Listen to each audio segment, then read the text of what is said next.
যারা টাকার বিনিময়ে কিংবা অবৈধভাবে যে কমিটিটা ঘোষণা করেছে কমিটি আমরা বিলুপ্ত চাই। যেখানে ছাত্রলীগের উত্তরসূরিরা রয়েছে, যারা ছাত্রলীগ করতো, চিহ্নিত ছাত্রলীগ চাঁদাবাজ, তাদেরকে কমিটিতে রাখা হয়েছে। যারা টাকার বিনিময়ে কিংবা অবৈধভাবে যে কমিটিটা ঘোষণা করেছে কমিটি আমরা বিলুপ্ত চাই।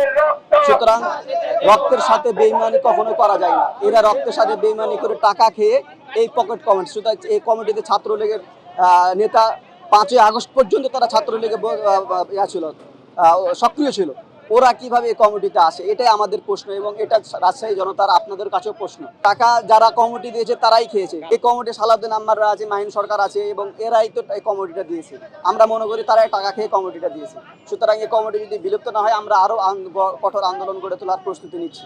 গত 30 তারিখে একটি রাজশাহী মহানগর এবং জেলার কমিটি দেওয়া হয়েছে, যেখানে ফাতির মাহাদি নামে একজন যে পকেট কমিটি নিয়ে এসেছে রাজশাহীতে, যার রাজশাহীর আন্দোলনে কোনো অস্তিত্বই ছিল না।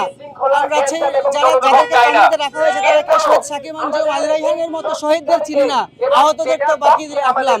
তাহলে এইসব আন্দোলনকারী তারা কোথায় আন্দোলন করেছে আমাদের গম্য নয়, তাদের দিয়ে কমিটি দেওয়া হয়েছে। আর যেখানে ছাত্রই নয় তাকে কেন এই কমিটিতে রাখা হয়েছে? এবং যেখানে ছাত্রলীগের উত্তরসূরিরা রয়েছে, যারা ছাত্রলীগ করতো, চিহ্নিত ছাত্রলীগ চাঁদাবাজ, তাদেরকে কমিটিতে রাখা হয়েছে।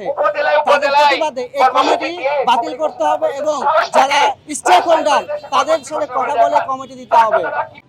আজকে আমাদের এই অবস্থান কর্মসূচির অন্যতম কারণ হচ্ছে, যখন 30 তারিখে রাজশাহীতে বৈষম্য বিরোধী রাজশাহী মহানগর রাজশাহী জেলা নামে দুটি কমিটি ঘোষণা করছে, তখন পরের দিনে আমরা এটাকে প্রত্যাখ্যান করছি কমিটিকে এবং এই কমিটিকে বয়কট করছি। কারণ এই কমিটি আমাদের জুলাই চেতনার সাথে সম্পূর্ণ চেতনা বিরোধী। এখানে ছাত্রলীগ, জাসদ নেতা সহ অসংখ্য বিতর্কিত লোক যারা আন্দোলনের চেতনাকে ধারণ করেন, আন্দোলনে উপস্থিত ছিল না, তারা এই কমিটির বিভিন্ন পোস্টের নেতা। এই জন্য আমরা পরপর দুদিন বিক্ষোভ কর্মসূচি ঘোষণা করছি।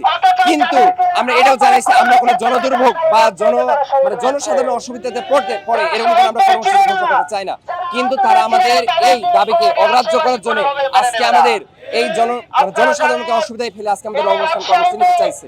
এই জন্য আমি সহজে একটি সমাধান দিয়ে দিচ্ছি, সমন্বয়কদের প্রতি জানাচ্ছি, কেন্দ্রের প্রতি, যে আপনারা অনতিবিলম্বে এই বিতর্কিত কমিটি, আমাদের কাছে উপযুক্ত প্রমাণ আছে, দরকার আমাদের কাছে তথ্য নেন, এই কমিটি বাতিল করেন।